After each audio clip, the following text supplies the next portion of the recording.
The silence is what convinces you, not the lack of movement, not the absence of footsteps or distant screams. It's the silence that settles too completely around you, like the world has forgotten you exist. You sit slumped against the cold wall of a ruined structure, knees drawn to your chest, breath shallow and uneven. Your side aches where you were struck earlier.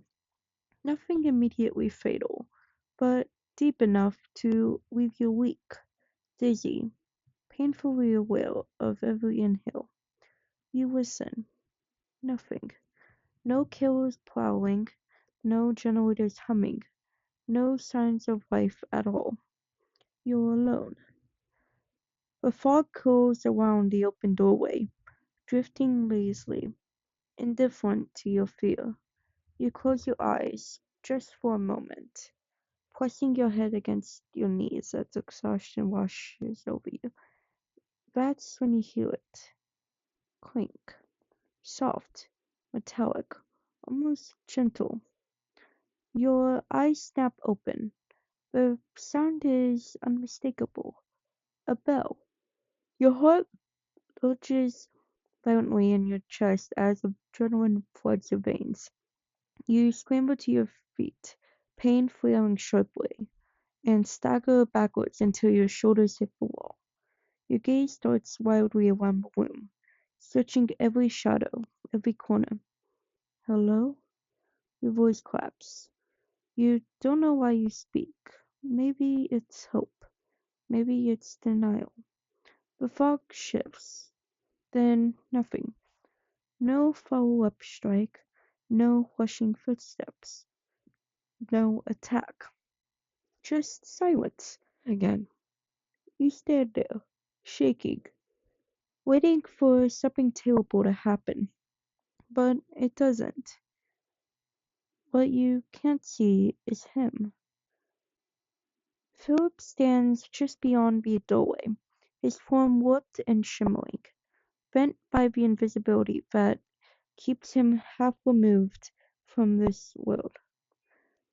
His bell hangs loosely at his side, still swaying faintly from where he brushed it moments earlier. He didn't mean to wing it. He freezes now, guilt tightening his chest as he watches you panic, watches your fear spike at the sound of him. He knows what the bell means to survivors. He knows the terror it carries. He takes a slow step back, careful not to make another sound. You don't see him, but you feel it. The pressure in the air shifts, subtle but unmistakable, like someone standing nearby, close enough to feel your presence without ever laying eyes on you.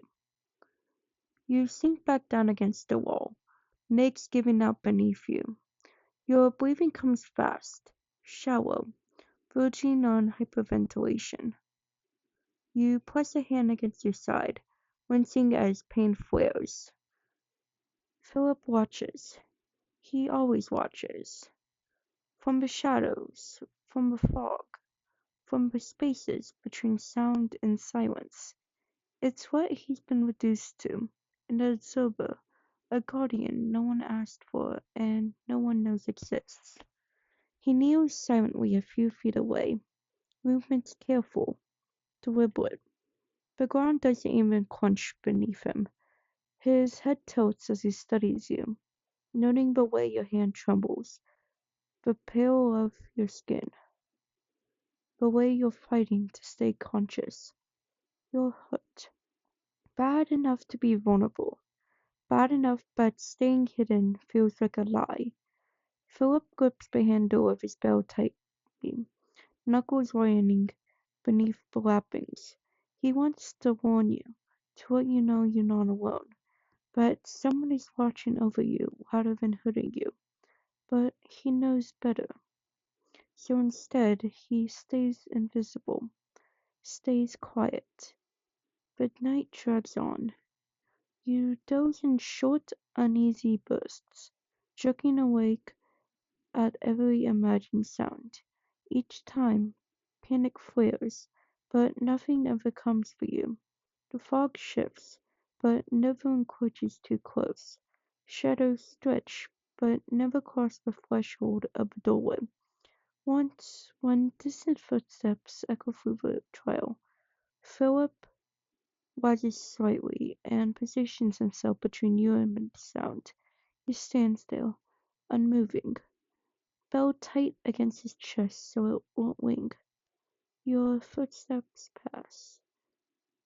You never wake. And your breathing becomes labored again. Philip moves closer, crouching just behind you.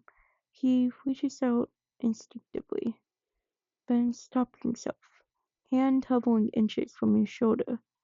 He doesn't touch you. He can't. Instead, he adjusts his stance, blocking the cold draft curling in from the doorway, shielding you from the worst of the chill. His presence becomes a wall, unseen, unacknowledged, but solid all the same. At some point, you whisper into the darkness, voice very audible. Is anyone there? Philip's chest tightens painfully. He whips the bell, just a little, enough. Clink. Soft. Controlled. Close. You stiffen, but this time you don't scramble away. Slowly, cautiously, you turn your head toward the sound, eyes scanning the empty air. Okay, you murmur shakily. Okay, I get it. Your shoulders relax a fraction.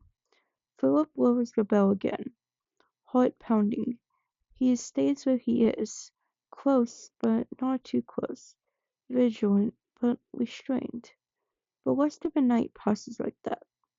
You don't die, you don't get taken, and when the trial finally stirs again, when distant cries and movements signal that it's time to run, Philip retreats deeper into the fog, melting away without a trace. You rise unsteadily to your feet, glancing once more at the empty doorway. For a moment, you hesitate. Thank you, you whisper, unsure who you're speaking to. The fog shifts. Somewhere nearby, a bell rings once, soft, almost tender, and you know you were never truly alone.